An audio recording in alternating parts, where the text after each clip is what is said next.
তাজ multimedia. তাজ multimedia.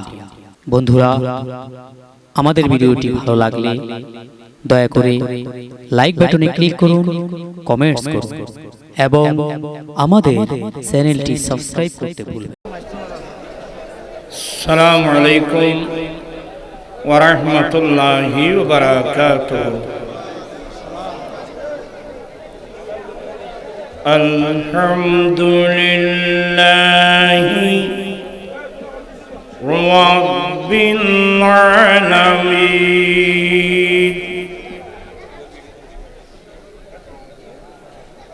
ওয়াল আকিবাতু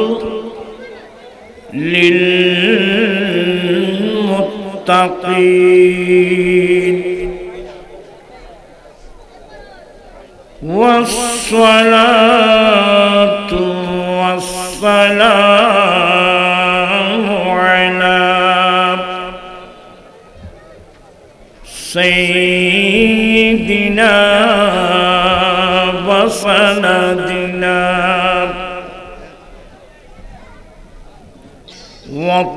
وطبيبنا وطبيب قلوبنا وغوثنا وغيثنا من أرسله رحمة للعالمين وعلى آله وأصحابه أجمعين.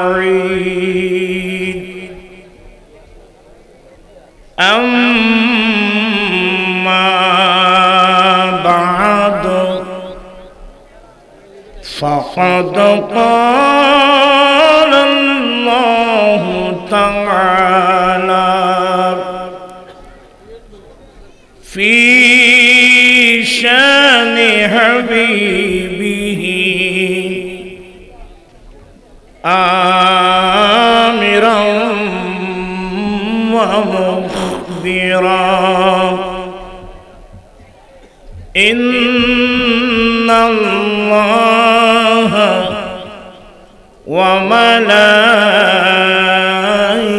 وملائكته يصلون على النبي يا أيها الذين آمنوا صلوا عليه وسلموا تسليما.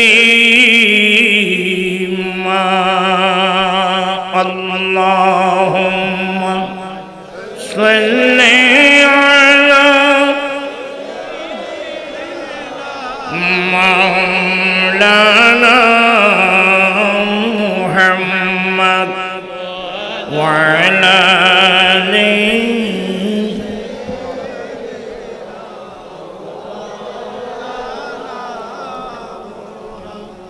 আপনারা কেউ অলস মন নিয়ে মাহফিলে বসবেন না,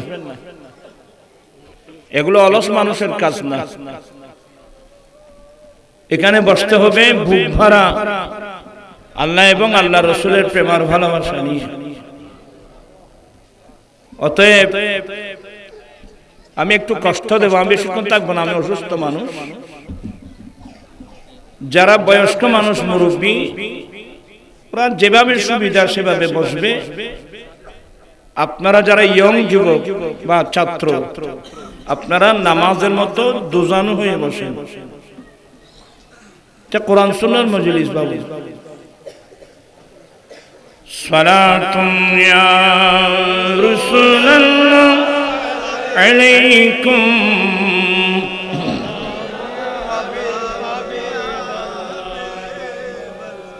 وصلى الله على نور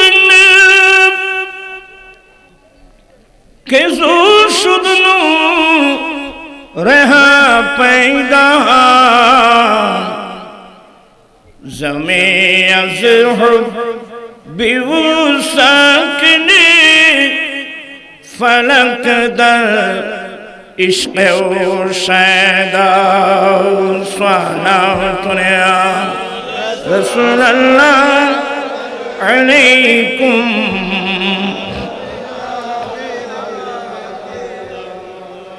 أعوذ بالله من الشيطان الرجيم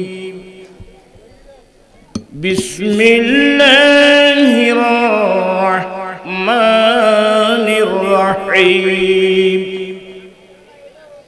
إنك لعلى خلق عظيم صدق الله مولانا العظيم وصدق رسوله النبي الحبيب الكريم ونحن على ذلك لمن الشاهدين والشاكرين والحمد لله رب العالمين ربي صل وسلم وبارك عليه আজি ঈদ মিলাদুন নবীর মাহফিল চলতেছে আজি ঈদ মিলাদুন নবীর সবাই পড়তে হবে আজি ঈদ মিলাদুন নবীর আনন্দ উল্লাসে সারা জগৎ ভরেছে আজি ঈদ মিলাদ সবাই কিন্তু পড়তেছেন না অনেকের মুখটা একেবারে বন্ধ যেমন খার জন্য রিজার্ভ রাখছেন নাকি এই মুখটা বানিয়েছেন আল্লাহ ভাষা দিয়েছেন জবান দিয়েছেন আমার নবীর পক্ষে কথা বলার জন্য সবাই পড়ুন আজি ঈদ মিলাদুন নবীর আনন্দ উল্লাসে সারা জগৎ ভরেছে আজি ঈদ মিলাদ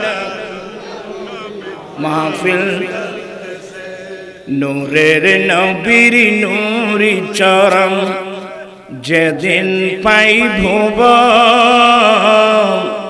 আরে দুঃখ মুছিয়া লাভ করিল স্বর্গীয় জীবন মরা গাছের ডালে ডালে ফুল ফুটেছে আজি ঈদ মিলাদ আজি ঈদ মিলাদ শমসু বলে যে মানুষের জীবনকে সাজায় দুরূদ সালাম কিয়াম মিলাদ নাতে মুস্তাফা দুরূদ সালাম কিয়াম মিলাদ নাতে মুস্তাফা সেই মানুষের বুকে আল্লাহ আরশ করেছে আজি ঈদ মিলাদ আজি ঈদ মিলাদুন নবীর আনন্দ উল্লাসে সারা জগৎ ভরেছে আজি ঈদ মিলাদ এলাকার সমাজসেবক বুদ্ধিজীবী আইনজীবী রাজনীতিবিদ ব্যবসায়ী শ্রমিক অসংখ্য পর্দার আলের পর্দানশীল মা বোনেরা রহমানি ওয়া রাহমাকুমুল্লাহু তাআলা মহান রব্বুল আলামিনের দরবারে লাখ কোটি শুকরিয়া আদায় করছি যে রব্বুল আলামিন পবিত্র চাঁদে আয়োজিত মাহফিলে যোগদান করে কোরআন সুন্নাহর আলোচনা শুনে নিজের ঈমান আকীদা মজবুত করার আমলি জিন্দেগি দুরুস্ত করার তৌফিক দিয়েছেন সে রব্বুল আলামিনের দরবারে লাখ কোটি শুকরিয়া আদায় করছি। সবাই উচ্চ স্বরে বলুন আলহামদুলিল্লাহ। আপনাদের শুকরিয়া আদায় করছি যারা মাহফিলে এসেছেন, বিশেষ করে খাজা খিদিরুল ইসলাম ঈদ মিলাদুন নবী উদযাপন পরিষদের প্রত্যেক সদস্য ভাইদের শুকরিয়া আদায় করছি। রব্বুল আলামিন আমাদের আশা ভরসা সাহেব দাওয়াতের ইন্তজামকে কবুল করুক। সবাই বলুন আমিন। আসলে আমি অসুস্থ মানুষ, আমি না আসলেও কোনো সমস্যা হতো না। আজিজ গ্রামী জানা মাওলানা মুর্শেদ আনোয়ারি এরা একজনেই যথেষ্ট। তারপরে এখানে অসংখ্য উলামা ইকরাম দোয়া করবেন আল্লাহ যেন তাদের ইলম আমল হায়াতের মধ্যে আল্লাহ যেন কোটি কোটি বরকত দান করেন। বিশেষ করে আমার ভাই হাদি সাহেব আলহাজ হানিফ রেজভী সাহেব, আসলে আপনারা ভাগ্যবান মানুষ। বর্তমান সমাজে এ ধরনের মানুষ মিলা খুবই কষ্টকর। এ ধরনের নবীর প্রেমিক সামাজিক মানুষ এগুলা কিভাবে নসিব ভালো ছিল আলা হযরতের আওলাদের উসিলায় আপনারা পেয়েছেন, আমরা পেয়েছি। দোয়া করবেন আদি সাহেবের হায়াতের মধ্যে যেন আল্লাহ কোটি কোটি বরকত দান করেন। আজীবন যেন সুন্নিয়তের পক্ষে মসলক আলা হযরতের পক্ষে এলাকার জনগণের পক্ষে যেন কাজ করতে পারে। আল্লাহ সবাইকে সে তৌফিক দান করুন। আমি আসলাম শুধুমাত্র ওয়াদাটা রক্ষা করব। এই জায়গাটা আসতে আমার কতক্ষণ সময় লাগছে জানেন? আমি তো হালি শহরে অনেকবার আসছি, এত লম্বা এলাকা আসিনি। আদি সাহেব তারা রাস্তা রাস্তা ন ঘরে আয় রাখছি।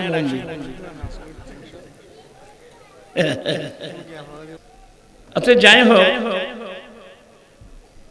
আলোচনা যথেষ্ট হয়েছে। যারা আমল করে তাদের জন্য অল্প ওয়াজই যথেষ্ট,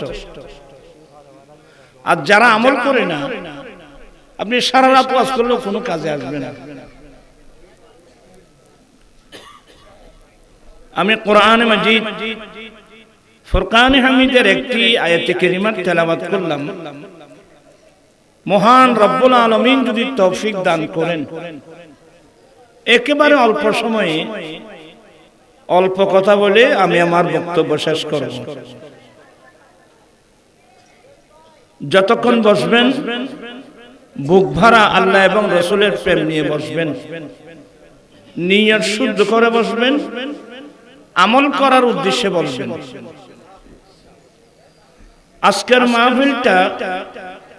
আজকের মাহফিলের বিষয়বস্তু ঈদে মিলাদুন নবী সাল্লাল্লাহু আলাইহি ওয়াসাল্লাম,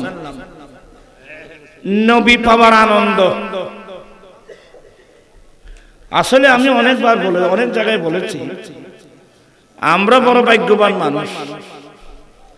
যদি বা রিক্সাওয়ালা, ঠেলাগাড়িওয়ালা, দিনমজুর, গরিব মানুষ কেউ গনে কেউ গনে না, আপনি যাই কিছু বলেন, আমরা অনেক বড় ভাগ্যবান মানুষ। একটি কারণে আল্লাহর একটা স্পেশাল দয়া ছিল, আমাদের মতো ফাফি তাফিদেরকে ইমামুল আম্বিয়ার উম্মত বানিয়েছেন। খুশি না বেজার? কারা কারা খুশি হাত উঠায় দেখাতে হবে। আল্লাহু আকবার।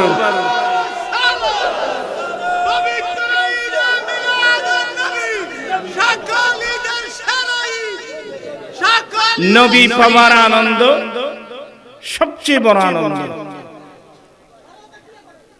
নবী পাওয়ার আনন্দ সবচেয়ে বড় আনন্দ। আমি বুঝাতে চাচ্ছি, আমরা যারা মুমিন মুসলমান আছি, আমাদের মতো ভাগ্যবান মানুষ অনেক কম আছে। একটি মাত্র কারণে, আল্লাহর একটা স্পেশাল দয়া, আল্লাহ আমাদেরকে ইমামুল আম্বিয়ার উম্মত বানিয়েছেন। কি এতে আপনারা কি খুশি নন? কেমন খুশি? এই খুশি স্থায়ী খুশি, চিরস্থায়ী খুশি। প্রায় শিক্ষিত মানুষ বুঝবেন, মানুষের জীবনে দুটো সাইড আছে, দুঃখ এবং সুখ। এটা হতা করতে বললে বল তোরা শিক্ষারায় না আর কিনলে দিয়ে দেয় মাইকে ছেড়ে। কাইন্ডলি আপনারা আওয়াজ করবেন না, একবারে ইশারায় কথা বলবেন। আমি কি বোঝাতে চাচ্ছিলাম, মানুষের জীবনে দুটো সাইড আছে, দুঃখ এবং সুখ। কিন্তু যে সুখ যেটা আছে, আনন্দ যেটা আছে, এটা চিরস্থায়ী না, এটা কিছুক্ষণের জন্য। যেমন আপনার ছেলে হলো, আল্লাহ আপনাকে দয়া করে একটা ছেলে দান করছেন, খুশি না? কতক্ষণ আপনি খুশি হয়ে মিষ্টির দোকান ফ্রি করে দিয়েছেন, কয় দিনের জন্য? যখন মাতি নিন কিছুক্ষণের জন্য।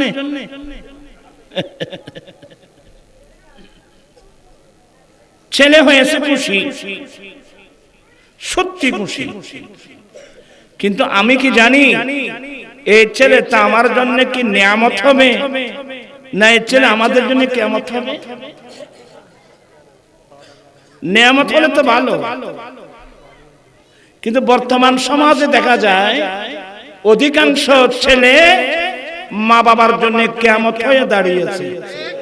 ঠিক কিনা বলে আমার ভাইরা? তো এই ছেলে পেয়ে কি মা বাবা খুশি?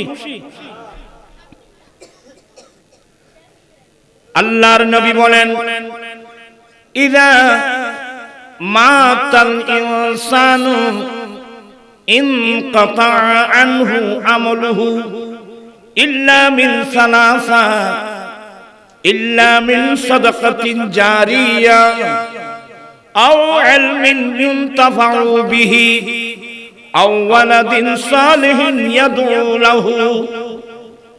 আমার দেল নবী বলেন, মানুষ যখন মারা যায়, মানুষের আমল বন্ধ হয়ে যায়।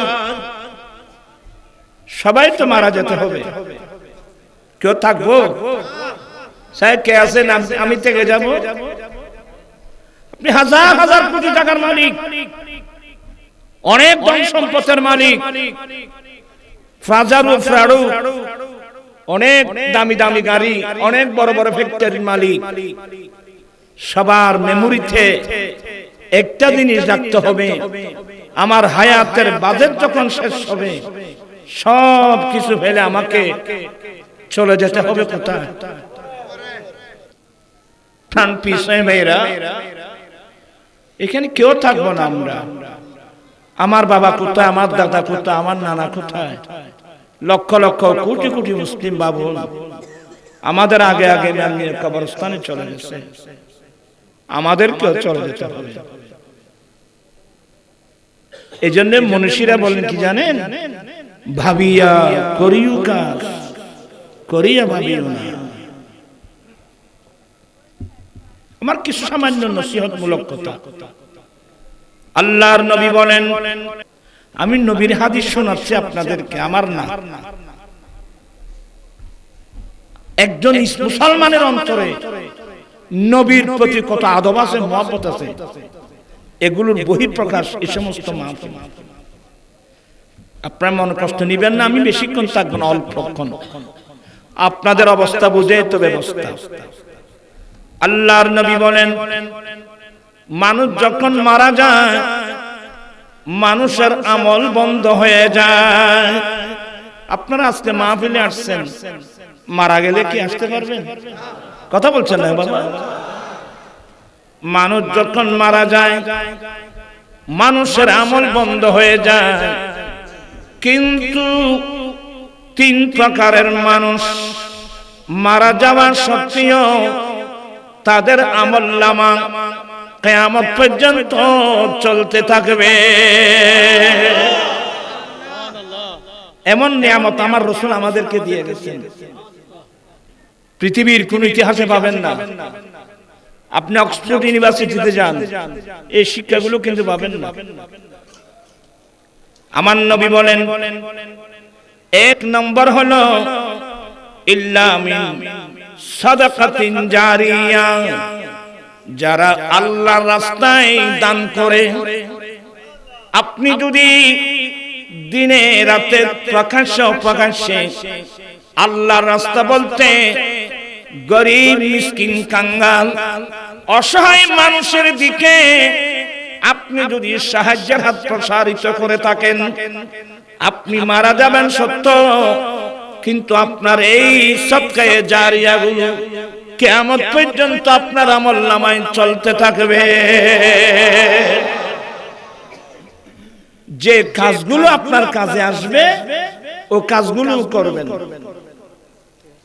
এবার আমি ওই যে আমি আয়াত কারিমা তেলাওয়াত করেছি, এমনি কি বিরক্ত লাগতেছে?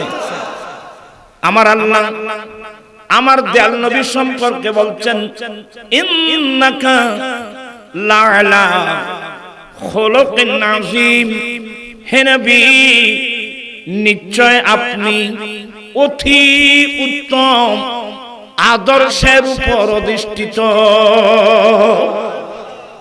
মহান রব্বুল আলামিন আমাদের দয়াল নবীর আদর্শের প্রশংসা করলেন। আমরা কি আমি আল্লাহর কাছে প্রশংসিত হই, এটা আমরা চাই কি চাই না? চেয়ে থাকেন, আমার নবীর আদর্শের বিকল্প কোনো পথ নাই। কথা বলছেন না কেন? আর নবীর আদর্শটাই হচ্ছে আল্লাহর কাছে প্রশংসনীয়। ইন্নাকা লাআলা খুলুকিন আযীম, হে নবী নিশ্চয় আপনি অতি উত্তম আদর্শের উপর অধিষ্ঠিত। ছেলে তোমরা কথা বলছো না? অতি উত্তম আদর্শ বলতে কি? এই আয়াতের তাফসীরে বিশ্ববিখ্যাত একটা তাফসীরের কিতাব তাফসীরুল বায়ান শরীফের মধ্যে আমাদের হানাফি মাযহাবের বিখ্যাত একটা তাফসীরের কিতাব আল্লামা ইসমাঈল হক্কি আলাইহির রহমান এই আয়াতের ব্যাখ্যায় বলছেন, উত্তম চরিত্রের কয়টি শাখা আছে জানেন? উত্তম চরিত্রের শাখা হলো 360টি শাখা। কত? আমাদের সেই বয়স এখন, আমার ওয়াজের বয়স এখন 45 বছর। আমি 80 ইংরেজি থেকে ওয়াজ করতেছি কন্টিনিউ। তবে জানি না আল্লাহ কবুল করছেন কিনা, আশা তো আছে আল্লাহ কবুল করবেন।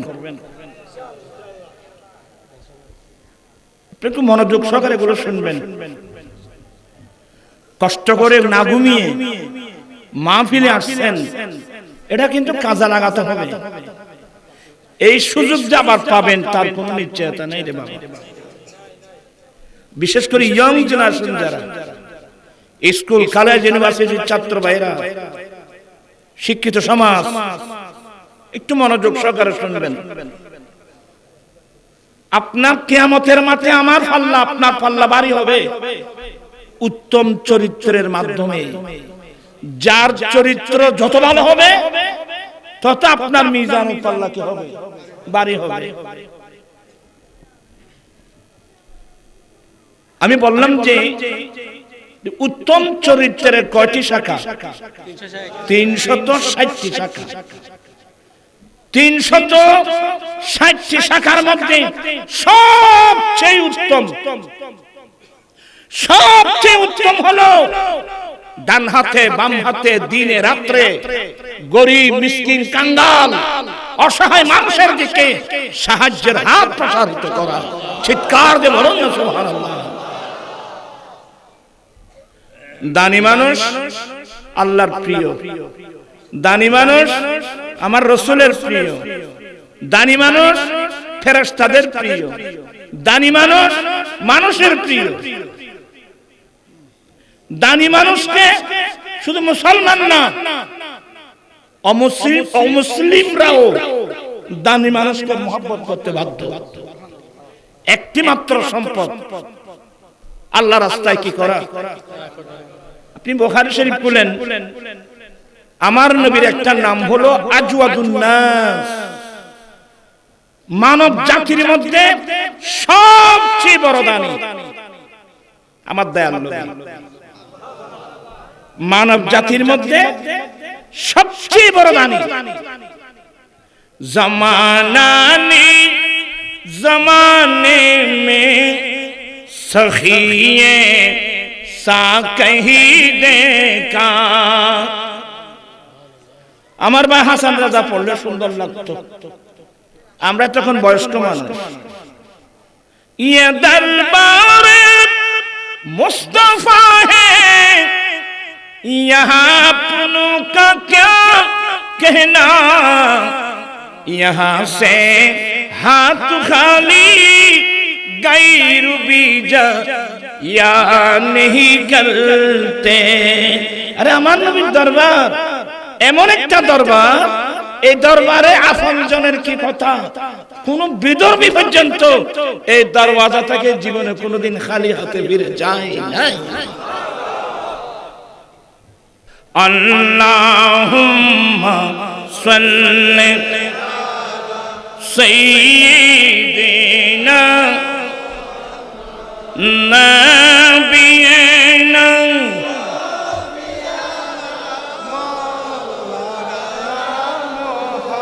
বন জঙ্গলার বাক হরিণে চিনিল দয়াল নবীকে। বন জঙ্গলার বাক হরিণে চিনিল দয়াল নবী। হর মানব ভয়ে চিনিলি না রে, দুঃখ রইল মনেতে। আল্লাহুম্মা সাল্লি সাইয়্যিদিনা নাবিয়িনা।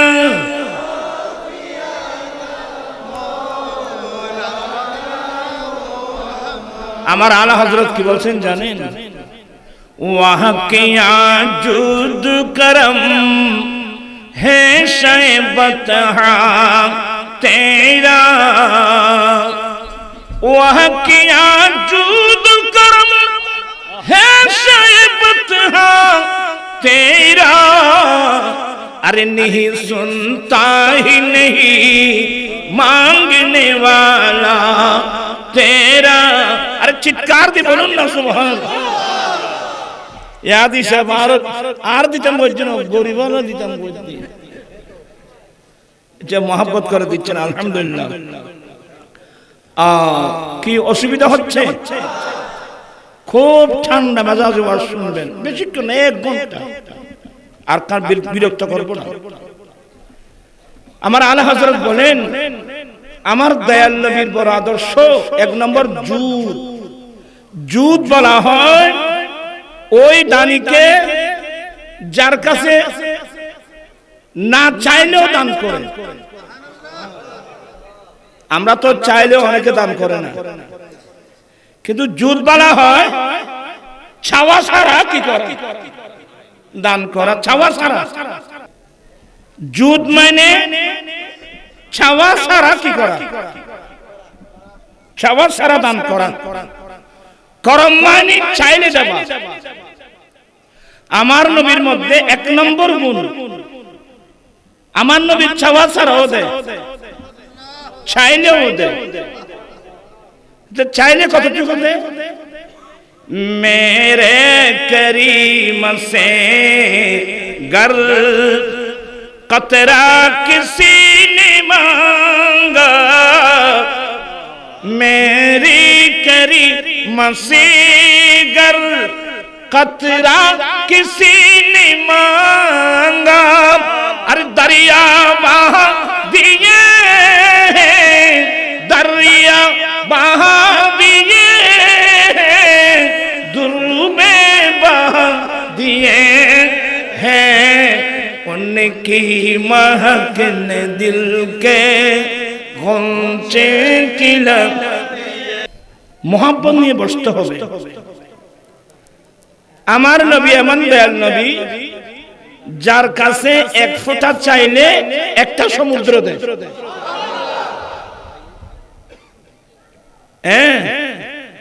কেউ যদি এক ফোঁটা চায় তাকে কি দেয়? তোমার আর্মি কে শোনাই তারা আঙ্কাই নিবে, তুমি তোমার দিতে না।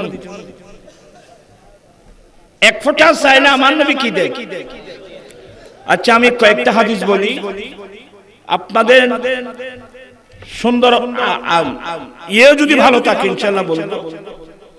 আমার ভাইয়েরা, আমার দয়াল নবীর দরবারে কয়েকজন খাদেম থাকতো। খাদেম ছোট বাচ্চা।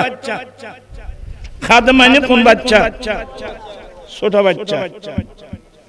আপনারও ঘরের মধ্যে খাদেম রাখবেন নিজের ওয়াইফের কাছ থেকে কিছু জিনিস আনা নেওয়া করার জন্য। এখন আমাদের দেশের পরিবেশটা নষ্ট হয়ে গেছে। অনেকে নিজের ওয়াইফের কাছে লজিং মাস্টারকে পাঠায়। আমি কি বলছি? এ ভুল জীবনে কোনোদিন করবেন না। আপনার লজিং মাস্টারকে কেন আপনি ওয়াইফের কাছে পাঠাচ্ছেন? এটা যদি পাঠান আপনি বিপদ টেনে আনবেন।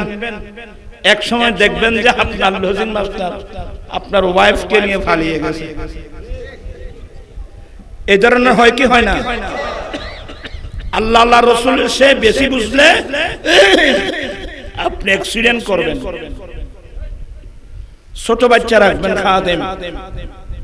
আমার নবীর দরবারে কয়েকজন খাদেম ছিল, তন্মধ্যে একজন রবিয়া ইবনে কাব আসলামি। সবাই বলুন রাদিয়াল্লাহু তাআলা আনহু। ওরা আমার নবীর জন্য মিসওয়াক নিয়ে আসতো, উজুর পানি নিয়ে আসতো, বিভিন্ন খেদমত করতো। একদিন আমার নবী তো এমনি তো রহমতুল্লাহ আলাইহি, আমার নবী একদিন জোশের মধ্যে এসে গেল। আমার নবী একদিন জোশের মধ্যে এসে গেল। जब आ गई है जोशे रहमत पे उनकी आंखें, जब आ गई है जोशे रहमत पे उनकी आंखें, और जलते बुझा दिए, जलते बुझा दिए, रूते हंसा दिए हैं, उनकी महक ने दिल के पहुंचे किला। আমার দয়াল নবী যখন রহমতের জোশের মধ্যে এসে যেতেন, এদিকে যাচ্ছেন আগুন জ্বলছে, মুহূর্তে নিভাই দিল।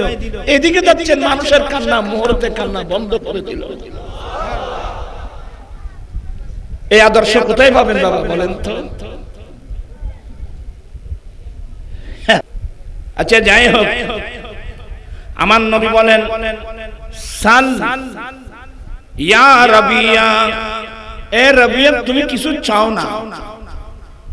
রাসূল জোশের মধ্যে এসে গেলেন, এই রাবিয়া তুমি আমার কাছে কিছু চাও।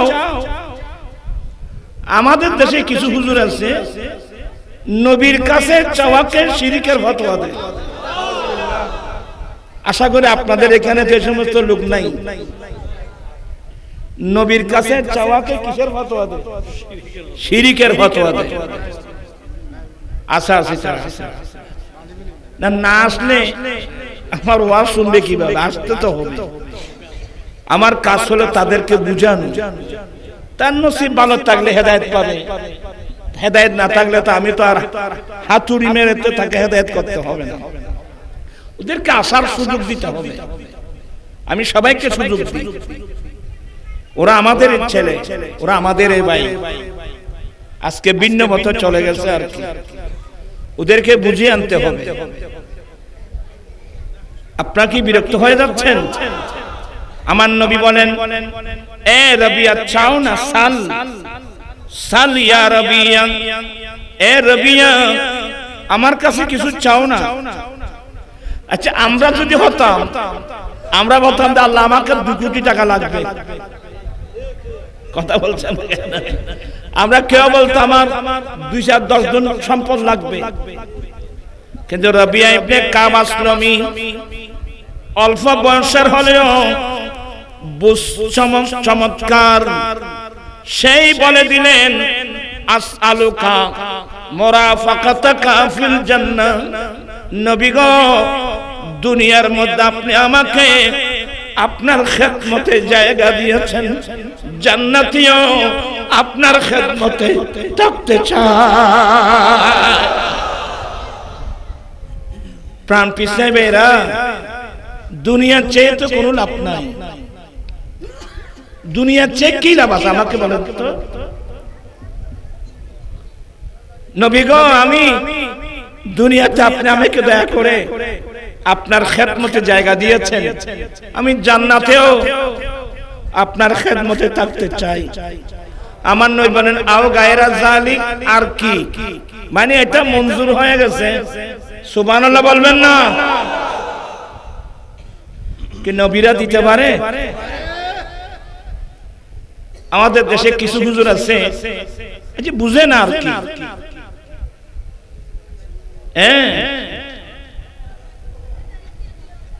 আমি একটা একটা বলতে গেলে দেরি হয়ে যাবে। সূরা সাদ, এখানে আবু সাব আছে না?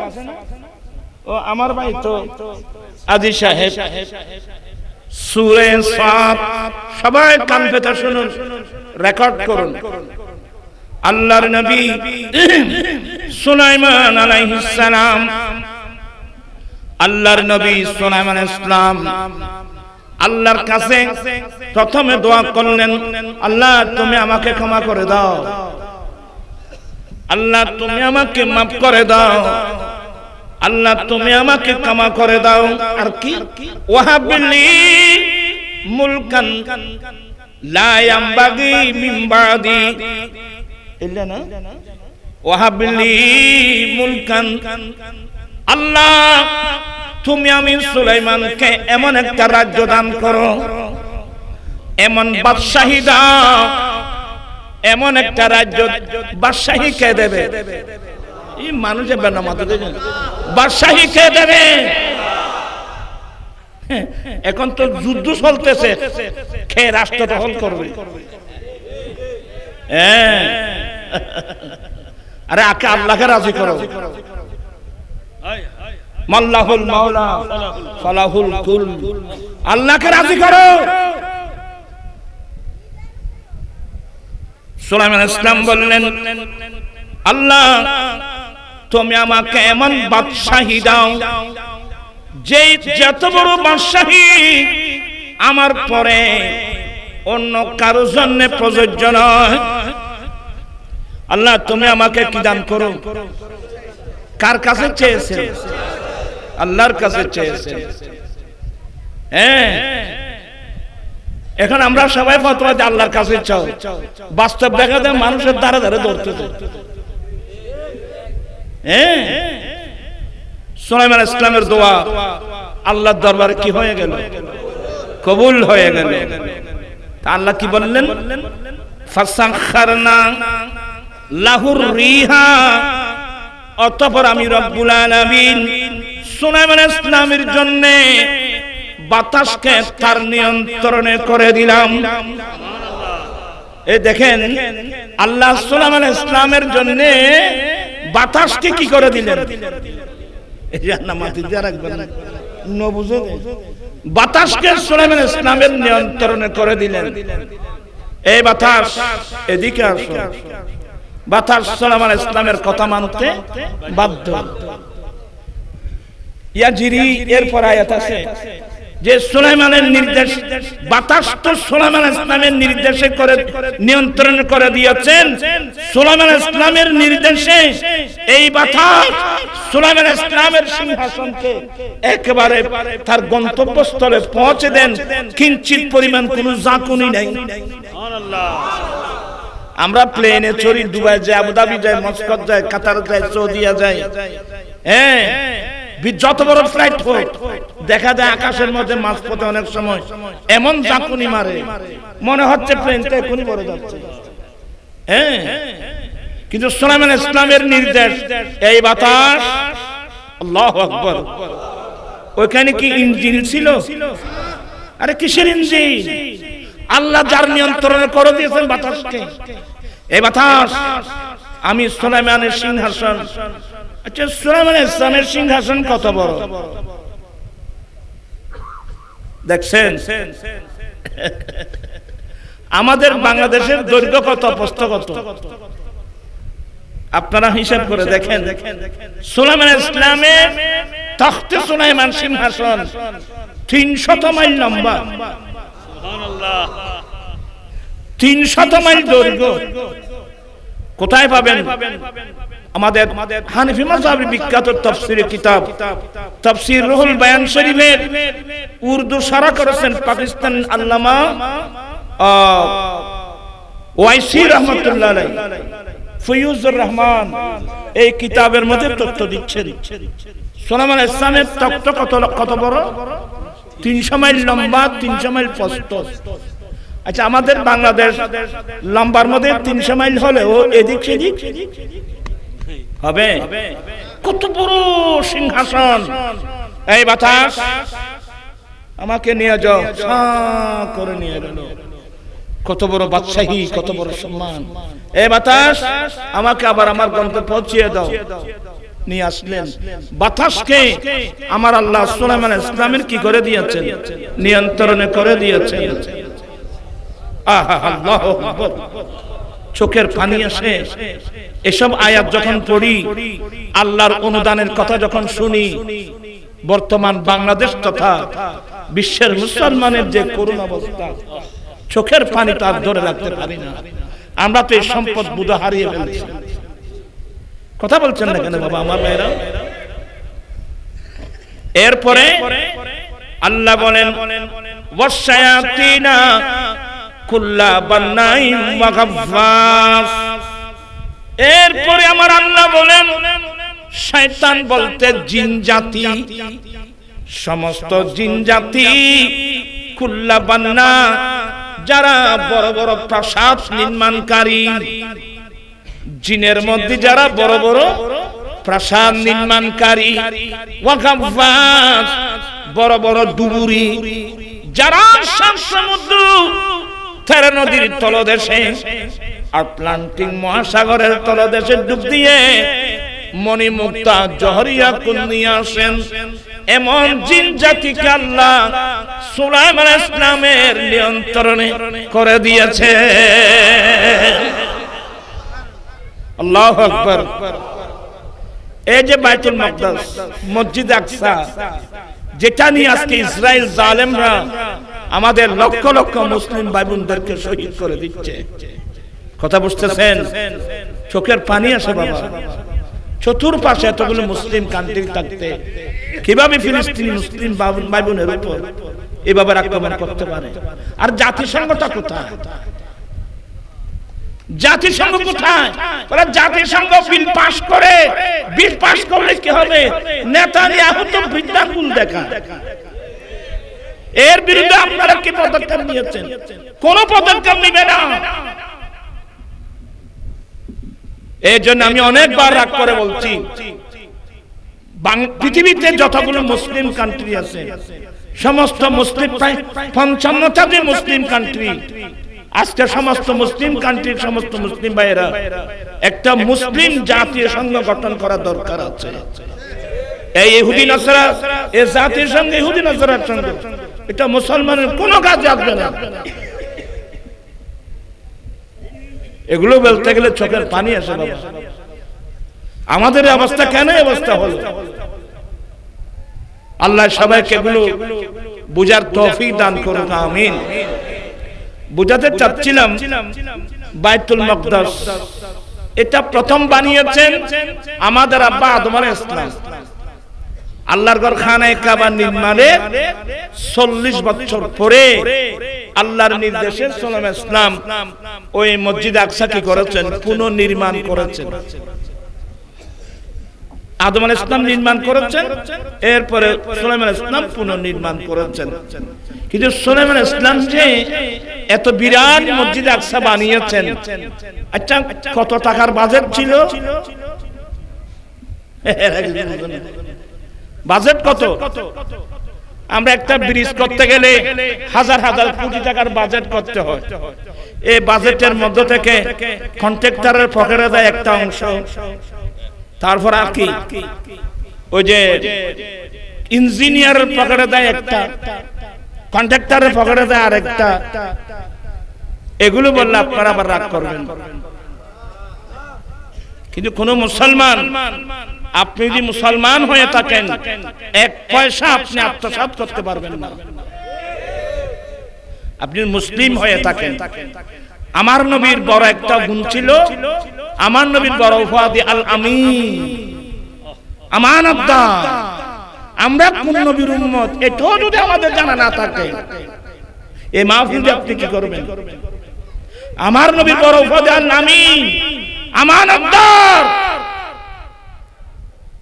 শুধু আমার নবী না, আমার নবীর যারা কলমা পড়েছিল, নবীর দরবারে 70 জন গরীব সাহাবা আসহাবে সুফফা থাকতো, অক্তের মুতাজ ছিল।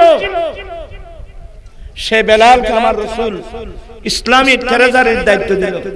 আচ্ছা, বর্তমান আধুনিক যুগে এই ধরনের গরীব মানুষকে সরকার কোনোদিন বাইতুল মালের দায়িত্ব দেবে? হ্যাঁ, এটা খাইবে নেবে, চুরি করবে, সে চুরি করে ফেলে, খেয়ে ফেলবে। কিন্তু আমার দয়াল নবী বিশ্বকে দেখাই দিয়েছেন আমি কোন আদর্শ নিয়ে পৃথিবীর জমিনে এসেছি। বেলাল বাড়ি কোথায়? আফ্রিকা, লোহিত সাগরের অপর পারে, যে রাষ্ট্রের নাম ইউটোপিয়া। কালো বর্ণের মানুষ, নেগ্রো, মানুষের চোখের দৃষ্টিতে একেবারে নিকৃষ্ট। আরো ছিল উমাইয়া ইবনে খলফের কৃতদাস, আরো নিকৃষ্ট। কিন্তু মুস্তাফার প্রেমে যখন পড়লো, নবীর উপর ঈমান যখন আসলো, সে নিকৃষ্ট বেলাল হয়ে গেল উৎকৃষ্ট। সুবহানাল্লাহ। আমরা কোথায় গেলাম? বেলাল রাদিয়াল্লাহু তাআলা জীবনে কোনোদিন একটি দিরহাম চুরি করেছে? চুরির কল্পনাও করতে পারবেন না। কারণ বেলাল নবীর আদর্শের সৈনিক, আমার নবীর আদর্শের সৈনিক। আচ্ছা, আর আশ্চর্য, আরেকজন গরিব মানুষ হযরত আবু হুরায়রা রাদিয়াল্লাহু তাআলা আনহু, ওনার দায়িত্ব ছিল রাতের বেলায় বাইতুল মাল, ইসলামী ট্রেজারি, রাষ্ট্রীয় কোষাগার পাহারা দেওয়া। আবু হুরায়রা, তোমার কাজ রাতের বেলায় রাষ্ট্রীয় কোষাগার পাহারা দেওয়া। গরিব মানুষ না? কেমন গরিব? আবু হুরায়রা এমন গরিব, কোথায় খাবে জানতেন না, রাতের বেলায় কোথায় খাবে জানতেন না। ওরা তো আত্মনিয়োগ দিয়েছিলেন দিন শিক্ষার জন্য মুস্তাফার দরওয়াজা। অনেক সময় খিদে লাগলে, আমাদের যদি খিদে লাগে, আমরা মনে মনে বলি আমার আব্বা কখন আসবে, আমার আম্মা কখন আসবে, আমার খালা আম্মা কখন আসবে, মারাত্মক খিদে লাগছে আমার। কিন্তু ওই সাহাবায়ে কেরামের খিদে লাগলে ওরা বলতো আমার দয়াল নবী কখন আসবে।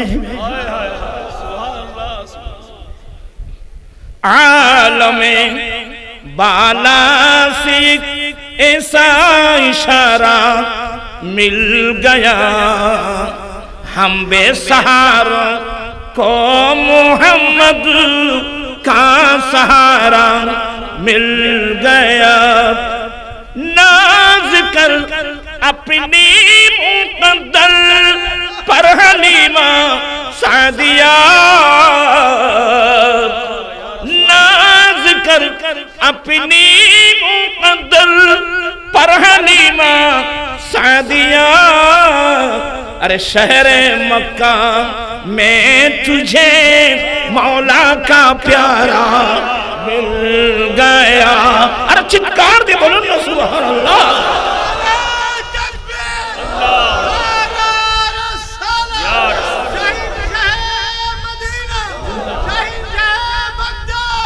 সবাই তো হাত উঠালেন দাবি করা সহজ বন্ধু প্রমাণ করা কিন্তু কথা বলছেন না কেন এখানে অনেক মানুষ আছে যাদের মুখে দাড়ি নেই তাই দেখি আজকে মাহফিল থেকে ওয়াদা করব হুজুর অতীত আমি ভুলে গিয়েছি না বললে তো আমি কোনোদিন দাড়ি মুড়াতে পারতাম না দুনিয়ায় আমাকে ভুলাই ফেলছে আমি আজ থেকে মাহফিল থেকে ওয়াদা দিচ্ছি আগামী কাল থেকে আমি দাড়ি রাখবো মৃত্যুর আগ পর্যন্ত আর এই দাড়ি মুড়াবো না এমন নবীর প্রেমিক কি আজকের মাহফিলে আসো দেখি হাত উঠাই বলো তো কে কে দাড়ি রাখবে তুমি তো রাখছো তুমি কেন উঠাইছো যারা রাখে নাই এক ভালো করে 2 3 4 5 নারায়ে তাকবীর নারায়ে রিসালাত নারায়ে গাউসিয়া আয় আল্লাহ অনেক বাইরে গভীর রাত হাত উঠাই ওয়াদা দিয়েছে আল্লাহ ওরা আজ থেকে তোমার নবীর প্রেমে দাঁড়িয়ে রাখবে আল্লাহ অতীত জীবনের গুনাহগুলো তুমি দয়া করে maaf করে দাও আয় আল্লাহ সবাই যারা ওয়াদা দিয়েছেন রাখবে আল্লাহ তাদের এই ওয়াদা রক্ষা করার তৌফিক দান করো কি আপনারা কি নারাজ হলেন আমি আসছি কাজ করার জন্য আরেকটা দেখবো যৌতুক ছাড়া কে কে বিয়ে করতে পারবে দেখি কয়জন দুই হাত উঠাতে হবে নারায়ে তাকবীর নারায়ে রিসালাত নারায়ে গাউসিয়া আয় আল্লাহ অনেক ভাইরা হাত উঠে ওয়াদা দিয়েছে যৌতুককে পায়ের নিচে দিয়ে বুক ভরা তোমার মায়া তোমার নবীর মোহাব্বত নিয়ে এরা ওয়াদা দিয়েছে যৌতুক ছাড়া শাদী করবে আল্লাহ তুমি তাদের ওয়াদা কবুল করে নাও বিরক্ত হলেন আমি আপনাদের ক্ষতি করেছি না আমার ভাইয়েরা এই যে ওয়াদা দিয়েছেন দাড়ি রাখবে আচ্ছা আমাকে বলেন দাড়ি রাখলে মানুষের চেহারার সৌন্দর্য কি কমে না বাড়ে আপনারা সবাই শিক্ষিত লোক আপনি দাড়ি রাখেন না ছবি তো অনেক আছে না আজ থেকে দাড়ি রেখে এক সপ্তাহ পরে আরেকটা ছবি উঠাবেন দোনোটা রাখবেন কোনটা সুন্দর আমাদের আদি সাহেবকে কেমন সুন্দর লাগে অনেক সুন্দর আর এগুলো না এই যে বাংলাদেশের পাশে ইন্ডিয়ার প্রধানমন্ত্রীকে মানুষই ইন্ডিয়ার প্রধানমন্ত্রীকে নরেন্দ্র মোদী মুসলিম না হিন্দু আরে হিন্দু না উগ্রবাদী হিন্দু বাবরি মসজিদ ধ্বংসের পিছনে যার হাত রয়েছে কিন্তু এরা বিধর্মী হওয়ার পরেও অনেক দূরে বসে আমার রাসূলকে ফলো করতেছে হ্যাঁ মুসলমানের নবীর যে স্বভাব চরিত্রের মধ্যে একটা জিনিস পুরুষরা কি রাখা দাড়ি রাখা দাড়ি মানুষের চেহারা সৌন্দর্য বাড়ায় দাড়ি মানুষের সম্মান বাড়ায় দাড়ি মানুষের মর্যাদা বাড়ায় ঠিক কিনা ভাইরা আমার আপনারা মার্কেট থেকে একটা বই নেবেন বৈজ্ঞানিক মুহাম্মদ সাল্লাল্লাহু আলাইহি সাল্লাম volume number 1 2 3 4 by Muhammad Nurul Islam সে আপনার মতো ইংরেজি শিক্ষিত মানুষ বাংলা ইংরেজির পাশাপাশি কোরআন সুন্নাহ নিয়ে যখন সে স্টাডি করলো সে দেখতে পেল আমার নবীর প্রত্যেকটা সুন্নত তরিকা বিজ্ঞানসম্মত কিসম্মত বিজ্ঞান। আজকে তো মুসলমানের ছেলেরা বিজ্ঞানের নাম দিয়ে নবীর দরওয়াজা ফেলে ভিন্ন মতে চলে গেছে। আরে বিজ্ঞান, বিজ্ঞান মানে তো উন্নতি। হ্যাঁ, এখন দেশের কি উন্নতি হচ্ছে না অবনতি? কেন অবনতি? এত বিজ্ঞান পড়ার পরেও অবনতি হচ্ছে কেন? তাহলে বুঝতে হবে আমাদের বিজ্ঞান ভুল। কিছু বুঝে নাই না, আমাদের বিজ্ঞান কি? বিশুদ্ধ বিজ্ঞান শিখতে চাইলে আমার নবীর দরওয়াজায় আসতে হবে। আমি এগুলো বলতে গেলে একটু দেরি হয়ে যাবে, রাত কিন্তু গভীর, অনেক রাত হয়ে গেছে বাবা। আমি যাবো তো একেবারে ফটিকছড়িতে বাড়িতে, আপনারা তো এখানে গিয়ে ঘুমাবেন। আজি সাহেব তো এখানে মাশাআল্লাহ গর্ব জুতো গড়িয়ে তো গড়িয়ে না, নামে গড়ি দেন না, রেকর্ড গড়ি দেন না তো না কি গর্ব না। আমি মহব্বত করে বলছি আচ্ছা দূরে চলে যাচ্ছে, অসুবিধা হবে।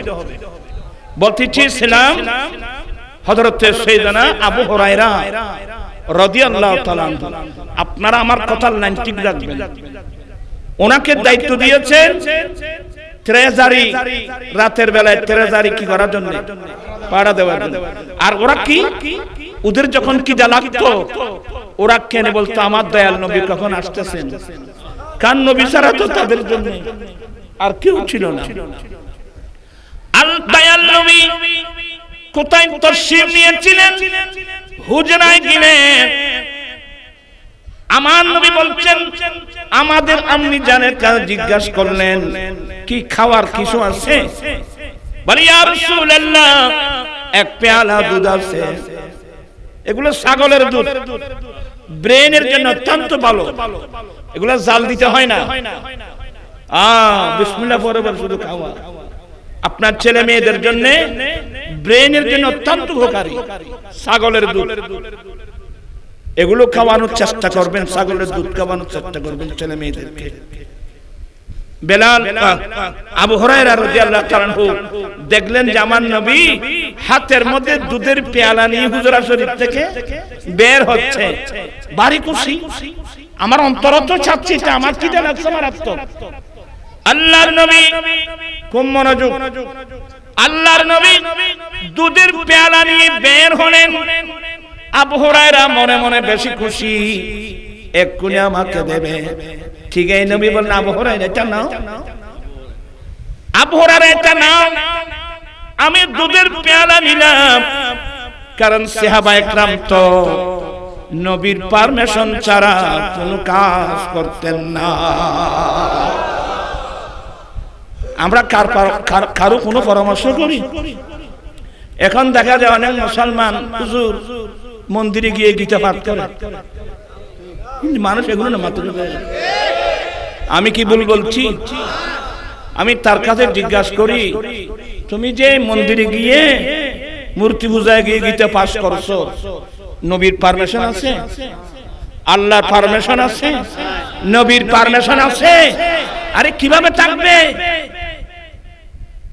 ফারুক আযম একটাই, সবাই মনোযোগ, একটা ইনজিল কিতাব পেয়েছিল, যে কিতাবটা আল্লাহ ঈসা আলাইহিস সালামের উপর নাযিল করেছেন।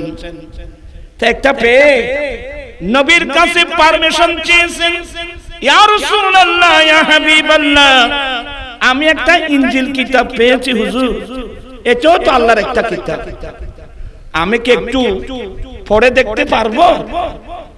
এই কথা বলা মাত্রই আমার নবীর চেহারার রং পরিবর্তন হয়ে গেল। আমার নবী বলেন, ওমর তোমার জন্য আল্লাহর কোরআন যথেষ্ট নয় কি? তোমার জন্য আল্লাহর কোরআন যথেষ্ট নয় কি? ফারুক আযম তওবা করলেন।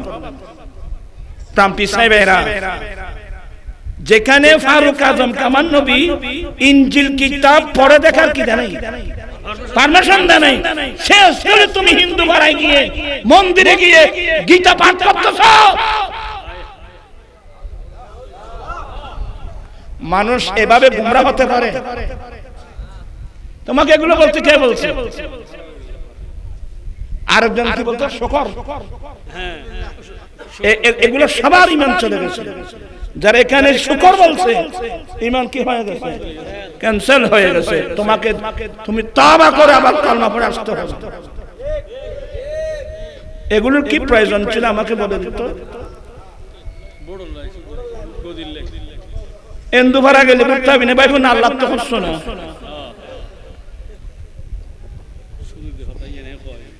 আজ থেকে একটা তাসবিহ পড়বেন, ইয়া মুকাল্লিবাল কুলুব, ইয়া মুকাল্লিবাল কুলুব, ইয়া মুকাল্লিবাল কুলুব, ইয়া মুসাররিফাল কুলুব। তাসবিহ পড়ছো না, কারণ বান্দার কলব তো আল্লাহর কুদরতের দুই আঙ্গুল হাত মাঝখানে। তাসবিহ পড়ো না, ইয়া মুকাল্লিবাল কুলুব, ইয়া মুসাররিফাল কুলুব। কেড়ে গিটা ভাত কিতে করতে গিয়ে এগুলো ইসলামের কলঙ্ক, মুসলমানের কলঙ্ক। সাবধান, অনেক বাইরে ভুল বুঝবে, এই জন্য আমি এগুলো ভেঙে দিতে হবে, খুলে বলতে হবে। হিন্দু ভাড়া আমি তো যাই, আমাদের বাড়ির পশ্চিম পাশে হিন্দু ভাড়া। হিন্দু ভাড়া আগুন ধরছে, আমরা সবাই দর দেব আগুন নিবানোর জন্য। হিন্দু ভাড়া নদী ভাঙে ফেলছে, সবাই যাব তাদেরকে সাহায্য করতে, প্রয়োজনে ঘর বেঁধে দেব। হিন্দু ভাড়ার মানুষ রোগ আক্রান্ত হলো দেখতে যাব, প্রয়োজনে চিকিৎসার খরচ দেব। কোরআন শরীফে, আপনারা তো কোরআন শরীফ পড়েন না, এমনি কোরআন শরীফ সামনে রাখেন, দেখছেন ওখানে কি আছে?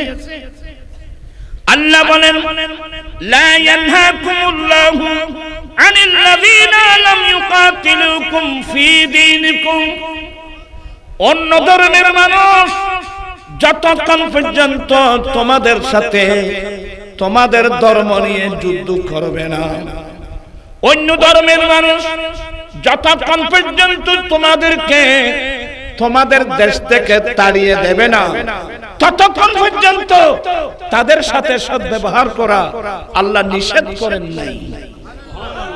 আমাদের দেশে হিন্দু আছে, বৌদ্ধ আছে, খ্রিস্টান আছে, জুম্মা আছে, থাকবে। ওরা কি আমাদের সাথে আমাদের ধর্ম নিয়ে যুদ্ধ করতেছে? আমাদেরকে আমাদের দেশ থেকে তাড়িয়ে দিচ্ছে। অতএব আমরা তাদের সাথে সদ্ব্যবহার করব, এরাও আমাদের সাথে সদ্ব্যবহার করবে। অনেক হিন্দুর দোকানে মুসলমান কর্মচারী নেই, অনেক মুসলমানের দোকানে হিন্দু কর্মচারী নেই, অনেক হিন্দু মুসলিম মিলে ব্যবসা করতেছে না, সমস্যা তো নেই। আপনি পূজা মণ্ডপে কেন গেছো? বুঝা আসতেছে না, বুঝতে আমি বুঝাই দিই। ধরে নেন একজন হিন্দু মন্ত্রী হলো, বিগত সরকার আমলে অনেক হিন্দু মন্ত্রী ছিল না। ধরে নেন একজন হিন্দু মন্ত্রী হলো, ওই মন্ত্রীটা মুসলমান পাড়ায় আসবে। কখন আসবে? ঈদ উল ফিতরের দিন, যেদিন আমাদের ঘরের মধ্যে প্রত্যেক মুসলমানের ঘরের মধ্যে সেমাই চাওয়াই খামানো হয়, ঈদ উল ফিতর এখানে আসবে। কিন্তু একজন হিন্দু মন্ত্রী জীবন গেলেও ঈদ উল আযহা কুরবানির দিন মুসলমান পাড়ায় আসবে না। আমি কি বুঝাতে পারলাম? কোন হিন্দু মন্ত্রী ঈদ উল আযহা কুরবানির দিন আসবে না। কেন আসবে না? তাদের মতে গরু জবাই মহাপাপ। এটা কিন্তু তাদের কোন ধর্মীয় গ্রন্থের মধ্যে নাই, কিন্তু এরপরেও তাদের মতে গরু জবাই মহাপাপ। এই কারণে ওরা জীবন গেলেও ঈদ উল আযহার দিন মুসলমান পাড়ায় আসবে না। আরে ভাই, এদের মতে ঈদ উল আযহা কুরবানি গরু জবাই মহাপাপ, কিন্তু আমাদের ধর্ম মতে মূর্তি পূজা তো ডাইরেক্ট একটা শিরক। ওখানে তুমি কেন গেলা? শিরক খাস করে আল্লাহ মুসলমান, ওখানে কেন তুমি গিয়েছো? আর এগুলোর দ্বারা মুসলমানের মধ্যে একটা বিভ্রান্তি সৃষ্টি হচ্ছে না? কথা বলেন না কেন? আমি সবার খেদমতে বিনয়ের সাথে বলবো, এমন কোন কাজ করবেন না যেগুলোর দ্বারা মুসলমানের মধ্যে বিভ্রান্তি সৃষ্টি হয়। আমি কি কথাগুলো বুঝাতে পারলাম? আমি খুব ছোট মানুষ, আপ্রাণ জাতিকে বুঝে আসতেছি। হেদায়েতের মালিক বাবা আমি নই, হেদায়েতের মালিক আল্লাহ। আপনার ঠান্ডা মেজাজে আমার কথাগুলো বুঝে নিবেন। আল্লাহ সবাইকে হেদায়েত নসিব করুক, আমিন। রাত 6টা বাজে, অনেক দেরি হয়ে গেল বাবা, আপনারাও কষ্ট পাবেন, আমিও যাব দূরে। তাইলে গীতা পাঠ করা কি জায়েজ? না না, কি দরকারটা কি? তুমি পারমিশন নিয়েছো নবী থেকে, আমার নবীর নায়েব রাসূল থেকে পারমিশন নিয়েছো। আল্লাহ পাক মুসলিম জাতিকে আল্লাহ হেফাজত করুন। আচ্ছা দেরি করছি না, ওই হাদিসটা শেষ করে দিই। আবু হুরায়রা বলেন, পিয়াবার টিয়া কিনে দিয়ে লাড়ি দেখি না, তো লাড়ি আছে আয় টাইটেলের ভুয়া ভিত্তি দিই ফিরে হাতি মনে করছেন। তুই বলতে চেয়েছিলাম তোরা কথা লাইলে তো আনলো হযরত সাইয়েদনা আবু হুরায়রা বলেন, দয়াল নবী দুধের পেয়ালাটা আমার হাতে দিলেন, আমি অপেক্ষা করছিলাম নবী পারমিশন দেবে, এ আবু হুরায়রা খাও। কিন্তু দয়াল নবী আমার হাতে দুধের পেয়ালাটা দিয়ে বলেন, এ আবু হুরায়রা তুমি আগে কাজ করো, এখানে তোমার 69 জন বন্ধু আছে, ওদেরকে দুধ পান করাই আনো। এটাই হলো রাসূল পাকের সমাজ বিজ্ঞান। এই সমাজ বিজ্ঞান তোমাদের মধ্যে আছে? তোমাদের মধ্যে আছে কি? পয়লে মন্ত্রীর খাবে বেঁধে বেশ করি। এই জন্য বললাম তো, আপনারা যে বিজ্ঞান পড়তেছেন এগুলো ভুল। বিজ্ঞান শিখতে চাইলে আমার নবীর কাছে আসতে হবে। এটা বলে আমি শেষ করে দেব। এই আবু হুরায়রা এইগুলো দুধের পেয়ালাটা নিয়ে যাও, এখানে তোমার 69 জন বন্ধু আছে, সঙ্গে আছে, এদেরকে দুধগুলো পান করায় আনো। এটাকে আরবিতে বলে ঈসার। মদিনাবাসী এমন ঈসার করত। ঈসার শব্দের অর্থ হলো নিজের প্রয়োজনীয়তার উপর অপরজনের প্রয়োজনীয়তাকে প্রাধান্য দেওয়া। ধরে নেন আমার খিদা লাগছে, আমার সঙ্গীরও খিদা লাগছে, আমি যদি নবীর গোলাম হয়ে থাকি আমার খিদার উপর আমার মুসলিম ভাইয়ের খিদাকে প্রাধান্য দিতে হবে। আল্লাহু আকবার। বিশ্ববাসীকে আমার নবী কি শিক্ষা দিলেন? আবু হুরায়রা মনে মনে বলেন, আর ওই টানা চুরি করে লেখা বেরোতে। আবু হুরায়রা বলেন, ইয়া আল্লাহ, দুধ হলো এক পেয়ালা। নবী আমি তো বলছিলাম আমার খিদে লাগছে, আমার আত্মর জিবের থেকে খিদে বেশ লাগি ইবের জিদে মারিবেন নাই। এটা হচ্ছে রাসূল পাকের সমাজ বিজ্ঞান। প্রাণ পিছায় ভাইরা, খুব মনোযোগ সহকারে শোনো, জীবনকে দামি করো। আমরা কয়দিন আছি দুনিয়ায়? আজেবাজে আদর্শ নিয়ে চলবেন কেন? ভালো যদি বাসতে হয় নবীকে বাসো, ভালো যদি আর নবী তরানিওয়ালা, নবী বাঁচানে প্রাণের চেয়ে প্রিয় তাই, প্রাণের চেয়ে প্রিয় তাই নবী কি জানো। যদি বাঁচতে হয় ও আমার ভাইরা, আমার নবীর আদর্শ গ্রহণ করো।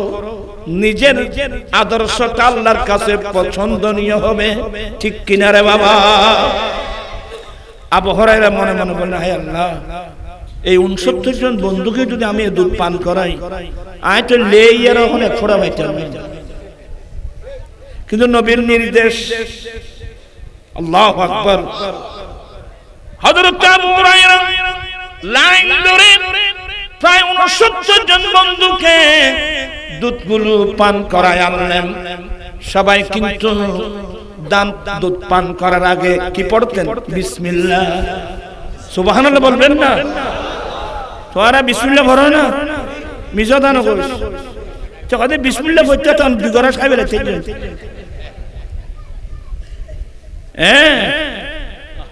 আমার রাসূল সব দিয়েছেন আমাদেরকে। আমার ভাইয়েরা সবাই বিসমিল্লাহ পড়ে পড়ে দুধ পান করলেন। আবু হুরায়রা 69 জন বন্ধুকে দুধ পান করানোর পরে এতক্ষণ হাসছে, দেখতেছেন দুধের পেয়ালা থেকে এক ফোঁটা দুধ কমে না। আল্লাহু আকবার। ইয়া রাসূলুল্লাহ, আবু হুরায়রা এত ভারী খুশি, ইয়া রাসূলুল্লাহ সবাইকে দুধ পান করায় আনলাম।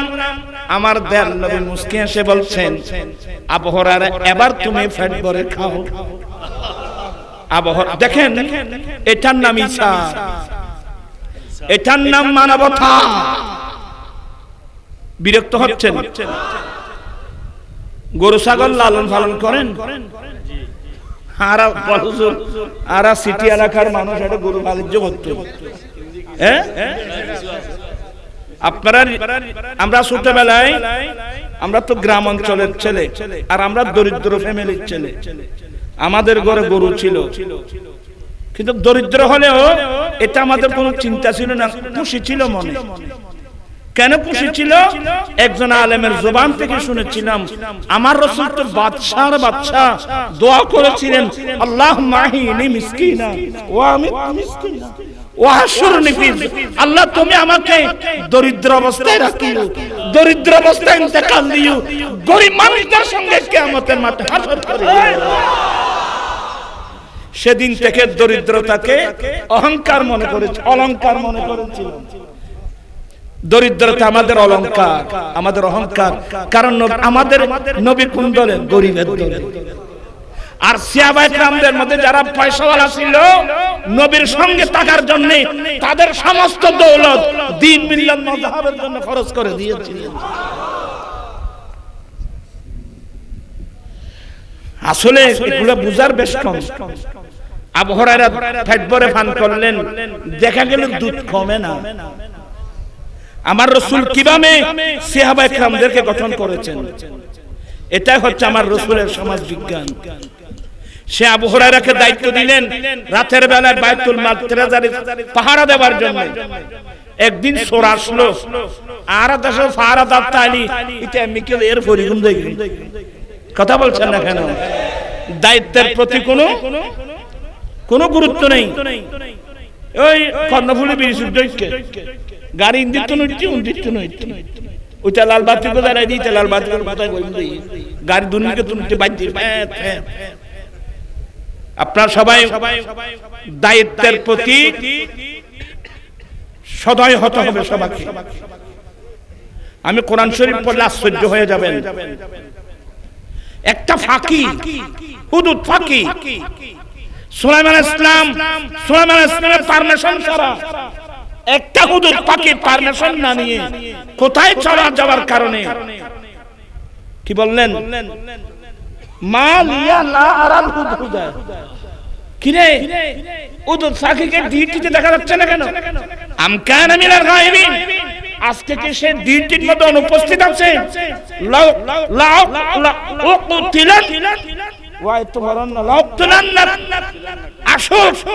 আমি তাকে হত্যা করব। পারমিশন ছাড়া ছুটি না নিয়ে, পারমিশন ছাড়া ডিউটি না করে গেল কই? আসুক, তাকে আমি জবাই করে দেব। হ্যাঁ, কোথায় গিয়েছে? উপযুক্ত কারণ দর্শাতে পারলে মাফ করে দেব। একটা ফাঁকি, দায়িত্ব পালন না করে কোথায় যাবার কারণে সুলাইমান আলাইহিস সালাম ঘোষণা দিলেন, কি হলো? হুদুদ ফাঁকিকে দেখাচ্ছে যাচ্ছে না কেন? আর সে কি আজকে ডিউটি পদে অনুপস্থিত? সে তো ছুটি নেয় নাই, দরখাস্ত দেয় নাই, ছুটি নেয় নাই। আসুক, তাকে আমি হত্যা করব। দায়িত্ব এমন এক গুরুত্বপূর্ণ জিনিস, আমি কি বুঝাতে পারি আপনাদেরকে? দায়িত্বের প্রতি সদয় হবেন। আমি কত ঘটক এগুলো আর নয় বুঝেন না? আবু হুরায়রা রাদিয়াল্লাহু তাআলা আনহু পাহারা দিচ্ছেন, অবহেলা নাই। গভীর রাত চোর আসছে, জাপটি ধরে ফেলছে। এই তোর কি সাহস? তুই কি মনে করছিস আমি নবী দেওয়া ডিউটির প্রতি অবহেলা করছি মনে করছিস? তোকে আর ছাড়বো না। তো সুরলত ভাষা বড় সুন্দর। হুজুর, আবু হুরায়রা ভাইয়া, আমার ছেলেবেলে উপবাস, আমার ছেলেবেলে উপবাস, কি করবো ভাইয়া? আমি মজবুর হয়ে বাইতুল মাল চুরি করতে এসেছি ভাইয়া। আমি ওয়াদা দিচ্ছি, আমি আর জীবনে কোনোদিন আসবো না। আসবি না তো? নবীর সাহাবায়ে কেরাম তো অনেক দয়ালু, আসবি না তো? না না, আসবো না। ছেড়ে দিল। ফজরের আযান যখন হলো, মসজিদে নববী শরীফে গেলেন। নামাজের পরে নবী ডাকলেন, আবু হুরায়রা, গত রাতে লোক একটা ছিল, কোথায়? নবী জানেন না? না জানলে নবী হলো কিভাবে? আবু, ইয়া রাসূলুল্লাহ, হ্যাঁ হুজুর, গতকালকে চোর আসছিল বাইতুল মাল চুরি করার জন্য, আমি ধরে ফেলছি। তো ধরে ফেলছো তো কোথায়?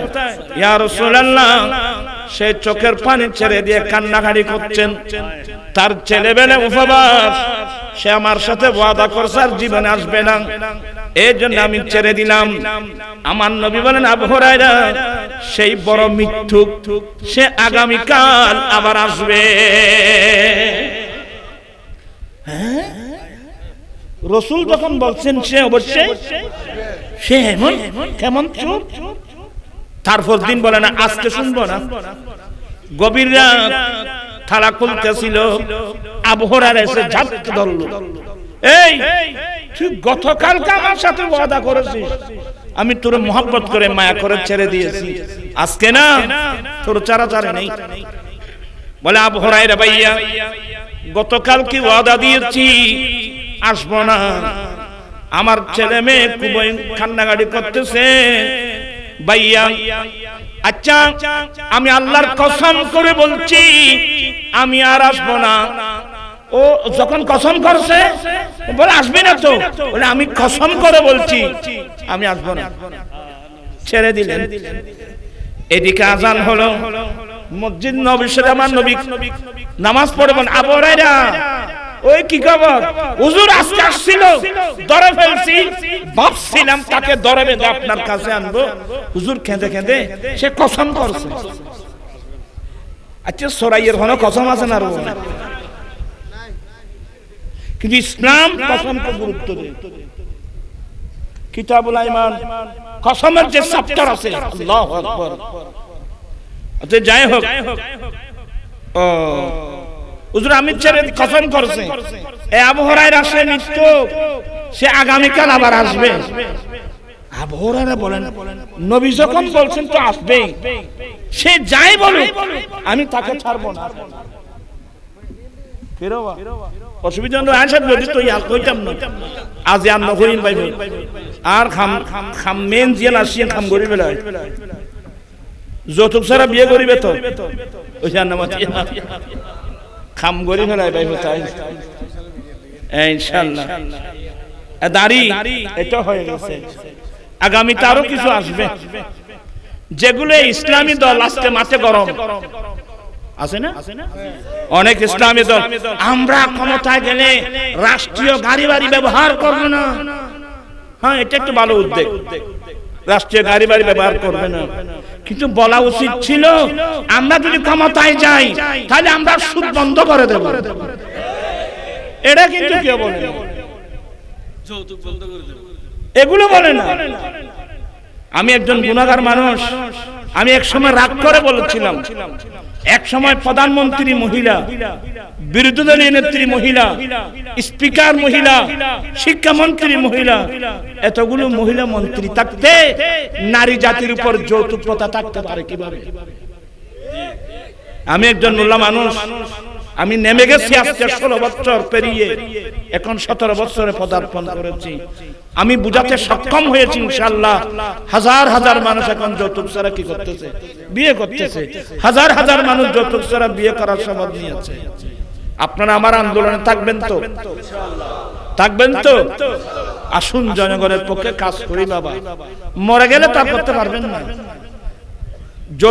আপনি রাজনীতি মানে নিজের পকেটের জন্য রাজনীতি করবেন না, জনগণের জন্য রাজনীতি করুন। আজকে লজ্জার আগে এক এক মন্ত্রীর হাজার হাজার কোটি টাকা,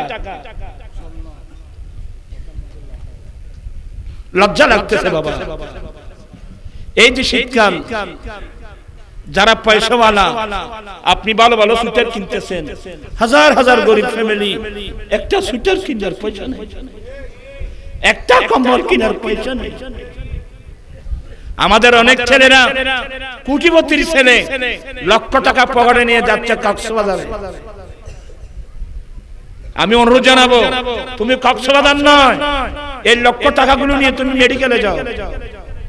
চট্টগ্রাম মেডিকেলের নিচতলা থেকে উপরতলা পর্যন্ত একবার যাবে, একবার ঘুরে আসবে, দেখবা শত শত নারী পুরুষ স্বামী স্ত্রীকে নিয়ে, স্ত্রী স্বামীকে নিয়ে ডাক্তারের প্রেসক্রিপশন নিয়ে বসে বসে কাঁদতেছে ওষুধ কিনবার পয়সা।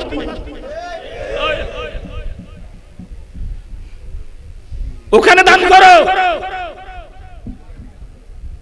আজকে দেখেন এখানকার অনেক মুসলমানের গরিব মেয়েরা বিভিন্ন এনজিও সংস্থার কাছে গিয়ে, গ্রামীণ ব্যাংকে গিয়ে সুদের উপর টাকা আনতেছে।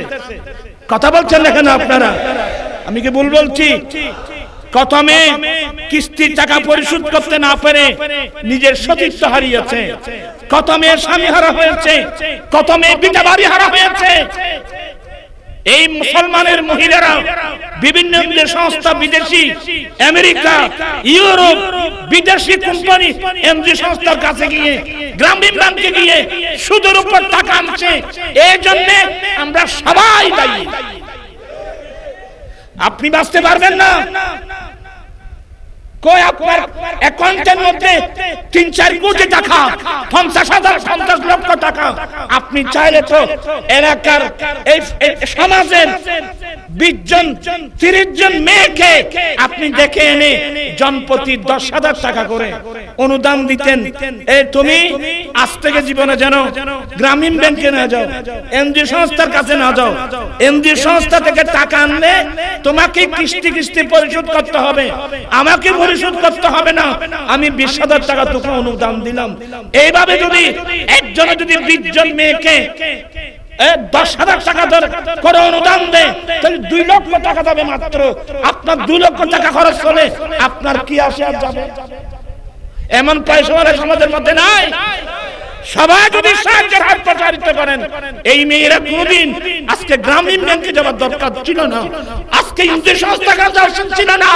আমরা ইমামুল আম্বিয়ার উম্মত, আমার নবী আজওয়াজুন নাস, মানব জাতির মধ্যে সবচেয়ে বড় জ্ঞানী। এই শিক্ষাটা গ্রহণ করে আমরা গরিব, মিসকিন, কাঙ্গাল, অসহায় মানুষের দিকে সাহায্যের হাত প্রসারিত করলে কোন মুসলিম মহিলা কোনদিন বিপদগামী হতো না। ঠিক কিনা ভাইরা? এমনি ওয়াজ শুনে কোনো লাভ নাই। নবীর আদর্শ আমাদেরকে শিখতে হবে। এখানে অনেক ছেলে আছে আরেকজন থেকে ৫,০০০ টাকা কর্জ নিয়েছে, ওয়াদা মোতাবেক দিতে পারছে না, সে যেখানে পায় কলার ধরে বেইজ্জত করে।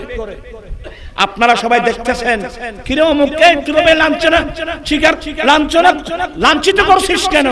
বলে ৫,০০০ টাকা ৫ বছর হয়েছে। আরে বেটা, গরিব মানুষ দিতে পারছে না, যা কিভাবে বেইজ্জত করিস না। তার ৫,০০০ কর্জর টাকা, ১০,০০০ কর্জর টাকা আল্লাহ আমাকে তৌফিক দিয়েছেন, আমি তার কর্জ টাকাগুলো পরিশোধ করে একজন ভাইকে কর্জদার থেকে মুক্ত করতে পারলেন। সিদ্দিক আকবর গোলাম আজাদ করে যে খাতার মধ্যে নাম লিখিয়েছেন, আপনার নামও সেই খাতার মধ্যে উঠে যাবে। আমি কিছু নসিহত পেশ করতে পারলাম। আমি আর কথা বাড়াচ্ছি না, অনেক কষ্ট দিলাম আপনাদেরকে। আমি বয়স্ক মানুষ আর আমি অসুস্থ মানুষ, আমার আগের সেই বয়স এখন নাই বাবা। তবে আমি মারা গেলেও আপনারা আন্দোলন চালিয়ে যাবেন। যৌতুককে দমন করতে হবে, মাদককে দমন করতে হবে। আগামীতে আমরা পদক্ষেপ নেব, সুদকে দমন করতে হবে। আমরা সুদ মুক্ত সমাজ চাই কি চাই না? দুই হাত উঠাই বলুন, চাই কি চাই না? আপনি সুদ দেন, সুদ নেন আর বসে আছেন নবী সুপারিশের জন্য। আপনি নবীর বিরুদ্ধে যুদ্ধ করতেছেন। ফাজানু বিহারবি মিনাল্লাহি ওয়া রাসূলিহি। আমি আপনাদেরকে আর কষ্ট দেব না, ওই হাদিসটা শেষ করি। ঠিক আছে, তারপর দিন ওই সূরাবার আসছে। আবু হুরায়রা বলেন না, আজকে যত কসম দিক যায় বলো, আজকে সারাসারি নেই। ঠিক আছে, আসছে এই তোকে আর সারাসারি নেই, তোকে আর বিশ্বাস করি না। বলে আবু, এই তোর আবার শোন, আবার আওয়াজ করিস না। বলে আবু হুরায়রা আমি তো জানি আপনাকে আমাকে ধরে বেঁধে নবীর কাছে নিবেন, তবে আমি আমার অন্তর চাচ্ছে তোমাকে একটা দোয়া শিখাই দিতে। কি সরাইয়ে বলে দোয়া শিখাইতে চাচ্ছে? বলে দোয়া শিখে? বলে কোন নারী পুরুষ যদি এই দোয়াটা পরে রাতের বেলায় ঘুমায় সেই ঘরে কোনো সুদ ঢুকতে পারে না। ইয়া সরাইয়ে দোয়া শিখাতে তখন না আবু হুরায়রা দিল একেবারে কি হয়ে গেল। হ্যাঁ তাহলে তো ওই দোয়াটা আমার শিখার দরকার। আবু হুরায়রার দিলটা নরম হয়ে আহা সাহাবা একরাম বলে তাহলে তো ভাই আমাকে দোয়াটা শিখাই দাও না। বলে দোয়া তো শিখাবো, আগে আমার সাথে ওয়াদা করো আমাকে ছেড়ে দিবে কিনা। বলে ভাই আমি ছেড়ে দেব, তো দোয়াটা শিখে নি। আল্লাহু আকবার। দোয়া কি? আয়াতুল কুরসি। কোরআন শরীফ বুখারী শরীফের হাদিস এটা। আয়াতুল কুরসি আমাদের ঘরে আছে, আমরা পড়ি না, শিখি না। দোয়াটা যখন শিখাই দিল সে সুরটা ছেড়ে দিল। মসজিদে নববী শরীফে গেলেন ফজর নামাজের পরে। আমার আবু হুরায়রা কি ব্যাপার? হুজুর হাত সরা আসছিল তো হুজুর, সে আমাকে বলছে আমাকে একটা দোয়া শিখাই দিবে, এই দোয়া পরে ঘুমালে নাকি সেই ঘরে সুর আসতে পারে না। তো আমাকে কন্ডিশন, আমি চিন্তা করলাম যে দোয়াটা একটু শিখে নি। সে আমাকে কন্ডিশন দিল ছেড়ে দেওয়ার জন্য। আমি কন্ডিশনটা মেনে দোয়াটা শিখলাম। বল দোয়া কি? বলে দোয়া ইউনুস। আমার নবী বলেন মুস্কি হেসে বলছেন আবু হুরায়রা দোয়া তো ঠিকই আছে, কিন্তু ওই সরটাকে চিনো? বলে ও তো চিনি না। বলে এটা সর না, এটা শয়তান। সেই ইবলিস, সে শয়তান, সেই ইবলিস। আমি বুঝাতে চাচ্ছি শয়তান ইবলিস পর্যন্ত আবু হুরায়রাকে আমার রাসূল যে দায়িত্ব দিয়েছেন সে বাইতুল মালে চুরি করার কোনো সুযোগ দেন নাই। নিজেও চুরি করেন নাই, অন্য কোন চোরকে এক পয়সা চুরি করতে এই আদর্শ শিক্ষা দিয়েছেন নবী মুহাম্মদুর রাসূলুল্লাহ। আমরা সেই আদর্শ গ্রহণ করতে চাই কি চাই না? আল্লাহ পাক এই মাহফিলকে কবুল করুক। আরো অনেক আলোচনা ইনশাআল্লাহ অন্য সময় আসলে বিস্তারিত আলোচনা হবে। আমি আর কথা না বাড়িয়ে, আসলে এখন অনেক রাত হয়ে গেছে, আপনারাও ক্লান্ত হয়ে গেলেন। আমার আদি সাহেব তো উনি তো সামাজিক মানুষ, সকাল থেকে শুরু হয়। হ্যাঁ এখন কয়টা? আমি দেখতেছি তো উনি এখন মোবাইল ধরতেছে, আমি দেখতেছি কি বলতেছে। দোয়া করবেন আল্লাহ হায়াত দরাজ করুক, জনগণের খেদমত করার তৌফিক দান করুক, আমাদেরকে আহলুস সুন্নাত ওয়াল জামাতের আকায়েদের মধ্যে অটল থাকার তৌফিক দান করুক। আলহামদুলিল্লাহ সুন্নি জনতা বর্তমান আমরা সবাই ঐক্যবদ্ধ, ঠিক কিনা ভাইরা আমার?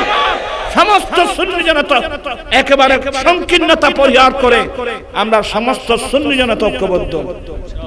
সুন্নিয়তের যে কোনো কর্মসূচি আসবে আমরা সবাই ঝাঁপিয়ে পড়ব, ঠিক কিনা ভাইরা আমার?